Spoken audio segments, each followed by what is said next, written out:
प्रधानमंत्री पीक विमा योजनेअंतर्गत 1 रुपयात पीक विमा भरण्याची आज अंतिम मुदत होती. मात्र राज्यातील अनेक शेतकरी अद्यापही काही कारणामुळे पीक विमा भरण्यापासून वंचित असल्याने त्यांना संधी मिळावी यासाठी पीक विमा भरण्यास मुदतवाढ मिळावी अशी मागणी राज्याचे कृषी मंत्री धनंजय मुंडे यांनी केंद्र सरकारकडे केली होती. त्यांच्या मागणीनंतर ही मुदत आता 31 जुलै पर्यंत वाढवण्यात आली आहे. शेतकऱ्यांसाठी मोठी आणि महत्त्वाची बातमी समोर आली आहे. मुख्यमंत्री बळीराजा मोफत वीज योजनेनुसार जे शेतकरी 7.5 HP म्हणजेच अश्वशक्तीपर्यंत कृषी पंप वापरतायत त्या शेतकऱ्यांना मोफत वीज मिळणार आहे. पुढील 5 वर्ष मोफत वीज देण्यासंदर्भातील GR शासनाने काढलाय. एप्रिल 2024 ते मार्च 2029 दरम्यान ही योजना लागू करण्यात येते. 44,03,000 शेतकऱ्यांना या योजनेचा फायदा होणार आहे. पारंपरिक शेती पिकांच्या मागे न लागता एकरभरात ड्रॅगन फ्रूटची लागवड करत मराठवाड्यातील परभणी जिल्ह्यातील कंधार तालुक्यातील शेतकरी मालामाल झालाय. ड्रॅगन शेतीतून या शेतकऱ्याला 4 ते 5 लाख रुपयांचं उत्पन्न मिळणार असून यंदाचा हंगाम ड्रॅगन फ्रूटमुळे चांगला जाणार असल्याचं दिसतंय. राज्यात ड्रॅगन फ्रूट शेतीला चांगले दिवस आले असून चीनमधील हे फळ आता मराठवाड्यासारख्या कमी पाणी असलेल्या जमिनीत मूळ धरू लागलंय.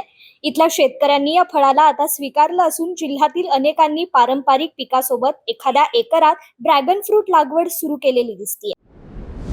मागच्या काही दिवसांपासून होत असलेल्या पावसाने कोल्हापूर जिल्ह्यातील अनेक राज्य आणि जिल्हा मार्ग बंद झाल्याने त्याचा थेट परिणाम जिल्ह्यातील दूध आणि भाजीपाला व्यवसायावर झालाय. गोकुळ आणि वारणा सारख्या लाखो लिटर दूध संकलन करणाऱ्या संस्थांचे दूध संकलन ग्रामीण भागात होत असते, परंतु पूर परिस्थितीने दूध वाहतूक ठप्प झाली असून जिल्ह्यात 50,000हून अधिक लिटर दूध शेतकऱ्यांच्या घरातच राहिले.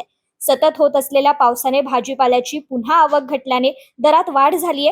त्यातच बाजार समितीत कर्नाटक मधून येणाऱ्या मालाची आवक ठप्प झाली असून स्थानिक आवक थंडावलीय. याचा थेट परिणाम भाजीपाल्याच्या दरांवर झाला असून अनेक ठिकाणी शेतात पाणी साठल्याने भाजीपाला कुजून शेतकऱ्यांना मोठ्या नुकसानाला सामोरं जावं लागतंय. शेती व्यवसाय करण्यास सध्याची तरुण पिढी नकार देतेय. अस्मानी संकट, शेतीमालाला योग्य बाजारभाव न मिळणे आणि भांडवलासाठी लागणारा पैसा यामुळे शेती करण्यास तरुण इच्छुक नाहीत असं म्हटलं जातं. तर काही लोक आधुनिक तंत्रज्ञानाचा वापर करून शेतीमध्ये विविध प्रकारचे प्रयोग करतात. बीडच्या एका महिला शेतकरी विजया गंगाधर घुले यांनी खजूर, ड्रॅगन फ्रूट आणि सफरचंदाची शेती करून लाखो रुपयांचं उत्पन्न घेत आहेत. विशेष म्हणजे बीड हा दुष्काळी जिल्हा असून देखील त्यांनी चांगल्यारीत्या शेतीचं नियोजन केलंय. विजया घुले या बीड जिल्ह्यातील आष्टी येथील रहिवाशी आहेत. त्यांनी पारंपरिक शेतीला फाटा देत योग्य मिश्र शेती करण्याचा निर्णय घेतला. 2016 मध्ये सुरुवातीला विजया घुले यांनी अर्धा एकर ड्रॅगन फ्रूटची लागवड करण्याचा निर्णय घेतला होता. नंतर कालांतराने खजूर आणि सफरचंदाची लागवड करण्याचा निर्णय त्यांनी घेतला. विजया यांनी खजूरची 80 झाडे तर सफरचंदाची 240 झाडे लावली आहेत. एकूण 3 एकर क्षेत्र हे मिश्र पिकासाठी गुंतवलं असून महत्वाची गोष्ट म्हणजे या तीनही पिकांमधून त्यांना भरघोस उत्पन्न मिळतंय. पुण्यात कृषी आयुक्तालयाच्या दक्षता पथकाने केलेल्या धाडसी कारवाईत 35 लाख रुपयांची बनावट कीटकनाशके जप्त केली गेली आहेत.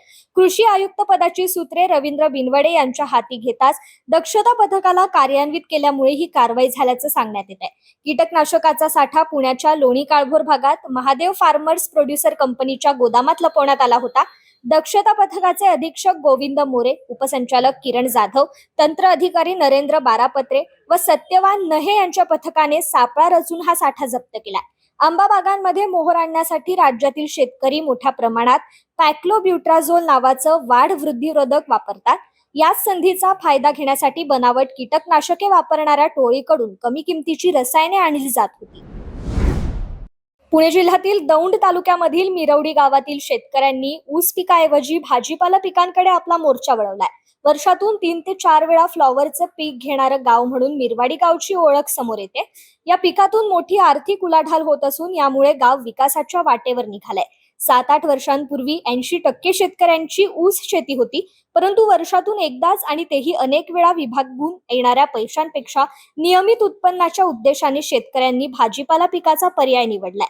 मागील 5 ते 6 वर्षात फ्लॉवर, कोथिंबीर, पालक, टोमॅटो अशा विविध पिकांकडे शेतकरी वळालेत.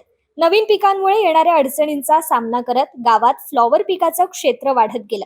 आजच्या परिस्थितीत अनेक शेतकऱ्यांकडे 10 गुंठ्यांपासून 2 एकरापर्यंत फ्लॉवरचं पीक घेतलं जात आहे.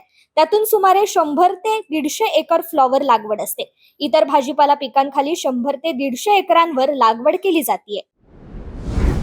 नाशिकच्या मालेगाव तालुक्यातील खाकुर्डी गावच्या सुनील ठाकरे या युवा शेतकऱ्याने शेतीला तंत्रज्ञान आणि अत्याधुनिकतेची जोड देत डाळिंब तसेच शेवगा पिकाची यशस्वी लागवड करत लाखो रुपयांचे भरघोस उत्पन्न कमवलंय. विशेष म्हणजे सेंद्रिय पद्धतीने उत्पादन घेतल्याने त्यांच्या डाळिंबाला बाजारात चांगली मागणी असून डाळिंबाच्या पहिल्या 2 बहरातच खर्च वजा जाता लाखोंचा नफा मिळवलाय.